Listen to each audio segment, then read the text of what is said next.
Option Trader, back at you again with another edition of stock charts and commentary, and a look at the market, where I think it's going, what it's been doing, and some support and resistance levels, the whole yada yada, whole shebang. So let's get into her. I'm going to start with the VIX, like we always do. VIX is right back on this support from way back here in May and June. 1602 is kind of where I have it at, and it's 1614. You know, you can see it can pop down there a little bit, but it closes above there every time. And this is the level I've been watching. Every time it's hit this level, it's about doubled on the moves up, which I've mentioned before. You can see it has not done that here. It's just kind of sliding along the bottom of this.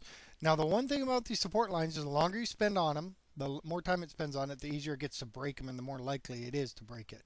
But historically, like I've said in the past, usually you see this type of move off of here more than once, 16 up to $30, $32 range. So that's what I've been looking for. It's kind of a nice bounce up here, back up into this 32.50 range, which would coincide with this high over here. So it makes sense to me that it would do that.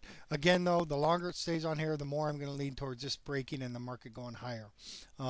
If you look at the VXN, which is for the NASDAQ VIX, this thing is already broken down. You can see if we put a trend line right here, down in this area here, this thing's already taken it out. Had a strong down day on Friday, and the indicators are still trending down. They're still low, but they're trending down. So anyway, this is already ahead of the market, ahead of the Dow, ahead of the general VIX. It's broken down twice, was in a range, and it broke out and took out to new lows again. So that was real bullish for the Qs and the comp, the NASDAQ, all those. And we saw that on Friday. Now, I've been last week I said, I think in last week's video I said that I thought Dow 11,000 was a foregone conclusion, and I thought it would happen this week. However, we only got to 10,997.35. Now, I don't know if you guys are going to give that to me or not, but I think that's pretty close. What I expected to see at the Dow 11,000 is when we took it out, was a wick kind of like this right here. I expected to see a move up to it. I expected to see us take it out and then drop. You know, take it out and sell off in one day. So you'd have like a hammer formation or something like that. Now, I don't think Dow 11,000 is that big of a deal. Personally, I think Dow 12,000 means more to me, more than Dow 11,000. But I think the market's been talking about it a lot, so it's going to bring a lot of the weekend investors, or should I say weekday morning investors, in for the trade, I think. And I think you're going to see a lot of the big investors, the pros, maybe sell it off when it gets up there, bank some profits on that. Probably come back up again, but that's why I think we're going to see, when it does take it out, a pretty big wick followed by some sell-off, and I think that makes sense as a reversal point for us. If you look at the S&P, you can see it's up here at 1194, so 6 points away from 1200, which, you know, again, would make sense to reach up there. You can see I talked about these last week. You keep getting these little bull flag setups, and we got another one. And usually when it breaks out, it's up 2 or 3 days, or, you know, is up a day, down 2, up 2. Same type of thing probably here. We're probably going to go up. I think we're going to hit S&P 1200, maybe the same day, probably the same time we hit the Dow 11,000. Now, I don't know if it'll be Monday or Tuesday next week. Monday and Tuesday are light news days. Tuesday a little more than Monday. You know, we could grind forward or something like that, but I would expect it on like a big news day. Next week, Wednesday, Thursday, and Friday are big news days. But it might just do it for no reason other than to do it. So anyway, so we're looking at S&P 1200. Right here we got the fib line here at 1222, 1225 that we could be watching, but we also have a little bit of resistance right here, right where we're at, and this is at 1199, or pardon me, 1099, right in that area at 1099. So 1200 I think would make sense.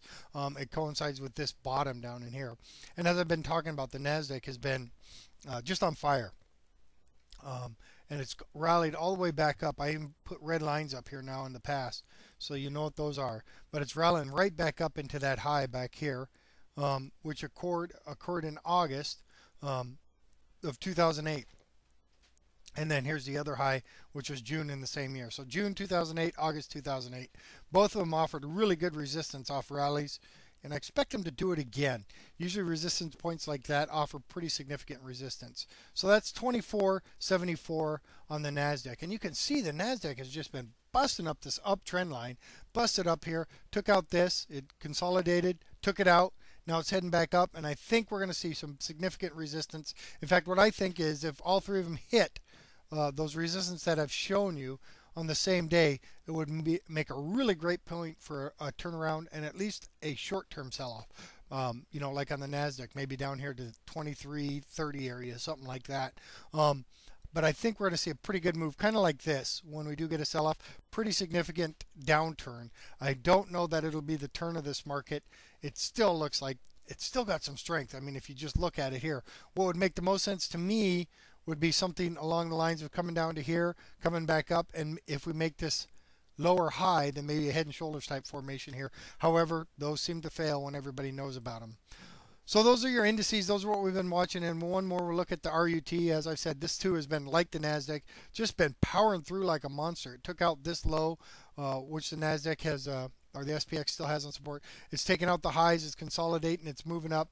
And you can see, same thing. It's taken out this recent resistance, blew right through it, and is moving right up this trend line, leaving bottom wicks or bottom tails all over the place. So until we get a significant break of this uptrend line, the trend is up. I mean, we have to deal with it. Trend is up. I don't think fundamentally it should be, but that's what it's doing, so that's what we got to trade with. So now on to some stocks. All right, let's start with MTH, Meritage Homes Corp. Goofy name, but what the heck. One thing I noticed about this is it took out the 200 moving average, a pretty strong candle, strong volume, volume's increasing. You can see it formed a little bit of a hanging man here, but I wouldn't be surprised to see it move up, maybe sideways or up a couple days here. But I like it down because every time I looked back in the past, every time it's taken out the 200 moving average, it's dropped at least $3. I would look for that to continue. So we'd be looking for a $17 range area. And you notice it doesn't go right down. If you look back here, it kind of moves sideways along it and then goes down. So we're probably going to see a lot of the same things. A little up move or move sideways along it and then back down. So that's MTH. APA is another one I like. If you look at APA, we could have a possible double top forming here on APA. What I like about these double tops, and it would have been a triple top if this had been a little bit lower. What I like about these double tops is you can play them either way. If it comes up, goes sideways, comes back down and breaks to the upside, you can play it long. Then we've got a breakout. If it holds here, goes down, we're probably looking to retrace this bottom 97.50. So I love these double tops. My guess is because this is a lower high over here than this, it's probably going to head back down to the downside. So keep an eye on that. That's APA.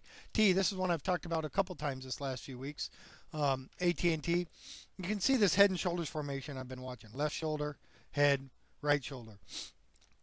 However, something you got to take into consideration. Look at the volume. Volume's been increasing 3 days in a row. 1, 2, 3 days. Gap up. Strong, couldn't break through this, but it's holding. So again, I would treat the same as the double top. If it breaks out, I probably won't go long until I get 2 days of breakout follow through, because it's a pretty strong formation here.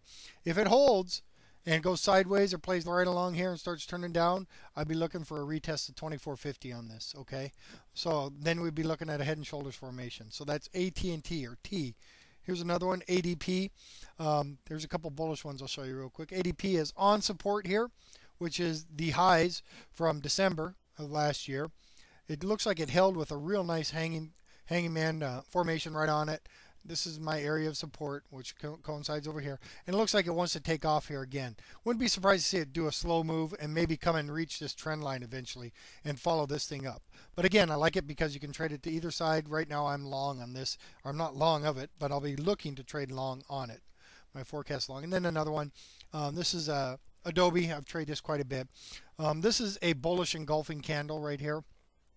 Real simple. Look at this nice support line that it formed a bullish engulfing on. Closed right here, which isn't any strong resistance, but it's possible resistance. So I'm going to be looking for follow through to the upside.